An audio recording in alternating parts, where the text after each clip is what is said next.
Welcome back everyone, Zara here again for another episode of Style Drops. This episode will continue the dialogue on how the way we're living is changing. For those who have been part of the collective here at Style Drops, you may already know that we're all about supporting you by owning your own desired style expression, while also being inspired, but not cutting and pasting what others post on the socials. Your style fingerprint for fashion and interior spaces should never take on the feeling like you're an extra or a backup singer of someone else's ideal style, or emulating what their idea of main character vibe should look like. The mission statement here at Style Drops is to promote the fact that our spaces need to be created for function, comfort, and of course the true expression of our soul's desire. While also understanding that it's the styling errors that actually interfere with the balance and flow of our spaces. And that's what really separates the good from the bad interior presentations.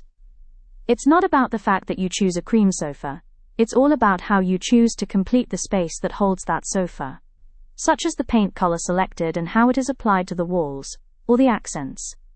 It's the finishing touches for these spaces, or even the decision paralysis issues that can occur that prevents you from finishing up the room. This is where great interiors begin and end. Have you ever noticed how certain people in your life just seem to command their own personal fashion style? It never seems to be about certain labels or where they shop. It's all about how they select and wear certain pieces together. Never formulaic, just an essence of effortless style. That's what Style Drops wants for you and your space. Effortless style. And if Gail had an opportunity to name her preferred style direction, I'm pretty sure she would call it Sigma style. Have you heard about the Sigma persona before? Fiercely independent, self-aware, and doesn't need to crowdsource her interior style direction with others. Plus, she never wanted to be called Sigma style core either. Because core represents a moment, Sigma style is all about the story of one's evolution through life, shown through her interior selections. If anything, Sigma style is all about a state of being. Because somewhere between the alpha's power suits and the beta's people-pleasing tendencies, there's a collective who just wants their living room to make sense to them, and is not worried about judgment from others. The Sigma doesn't decorate for the Instagram algorithm.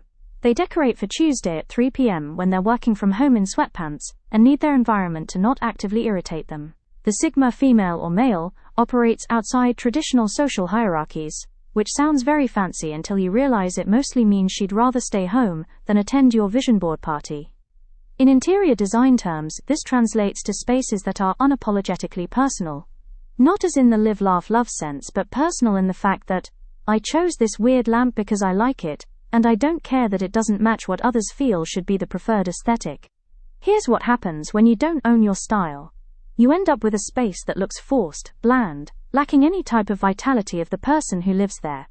Your space should be an archaeological unfolding throughout the entire room. Trendy interiors are designed to photograph well and age poorly. The Sigma female approach is different. It's not about what's trending on Pinterest, Insta, or worse yet, TikTok. It's about creating a space that functions for your actual life, not your aspirational self. Your home is where you spend the majority of your waking hours looking at things, and if those things don't reflect who you actually are, you're essentially living in someone else's mood board. That's not cozy, that's existentially weird. For the Sigma female, this is non-negotiable. She's not interested in creating a showroom. She's interested in creating a sanctuary where she can exist without having to perform for an imaginary audience of judgmental design critics who care deeply about whether her metals are mixed. The word should has ruined more rooms than bad overhead lighting. You should have this or that. You should incorporate no more than 3 elements on a tabletop at one time. You should have a focal point. You should have a statement piece. The Sigma female hears should and responds with, or what? Your friends will still sit on your sofa, and your life continues, shockingly unchanged. Gail always preferred to be called a stylist over a designer. Versus everyone owning that they too can design interiors. But it's how the space is styled that separates the good from the ones that think they're a great designer. Dropping furniture that you like into the assigned position is not difficult. The difficulty arrives when the story needs to come together. The influencers still need content, they need something to talk about. That is why trend alerts are done on the repeat.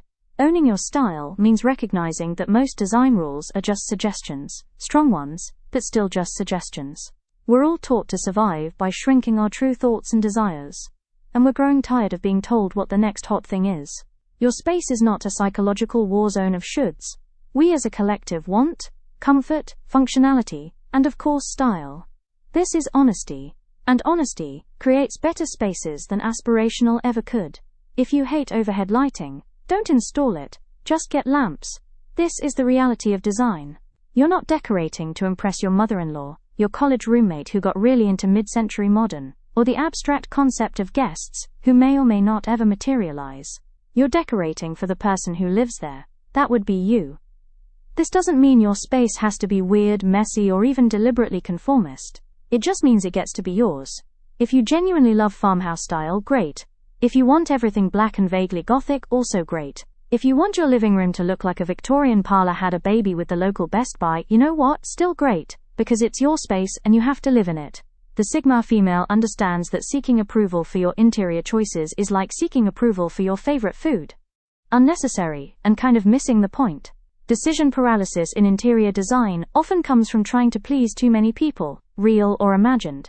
You're thinking about resale value, what's in, what your sister will say, whether this counts as maximalism or just messy, and whether Martha Stewart would approve. The Sigma female skips all of this and asks one question. Do I like it? Not do I like it, but is it too bold?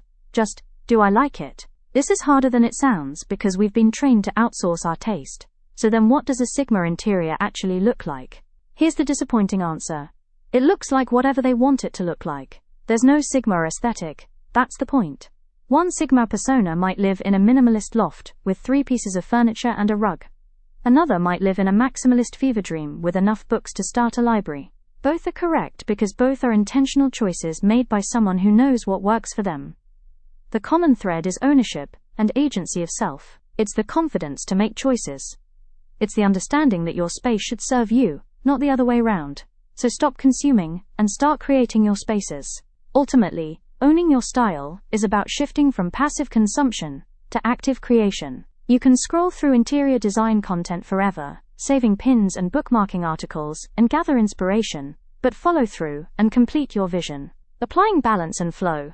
At some point, you have to stop consuming other people's spaces and start creating your own. This requires accepting that your first attempt might not be perfect, that you might change your mind during the journey, and that you'll probably make at least one purchase you regret. That's fine. That's called the creative process. Your space is where you live your life. Make it work for that life. Make it reflect who you actually are, not who you think you should be. Less performance, more style and individualism, and incorporating the most important aspects of all: comfort, function, balance, and flow. Because the way we want to live is changing. Until next time, Stylistas, and don't forget to like, share, and subscribe. Also, feel free to leave a comment, and we understand that some of you do not like my AI tone, but that's okay, we all have opinions. But until Gail decides differently, I will still be doing her voiceovers.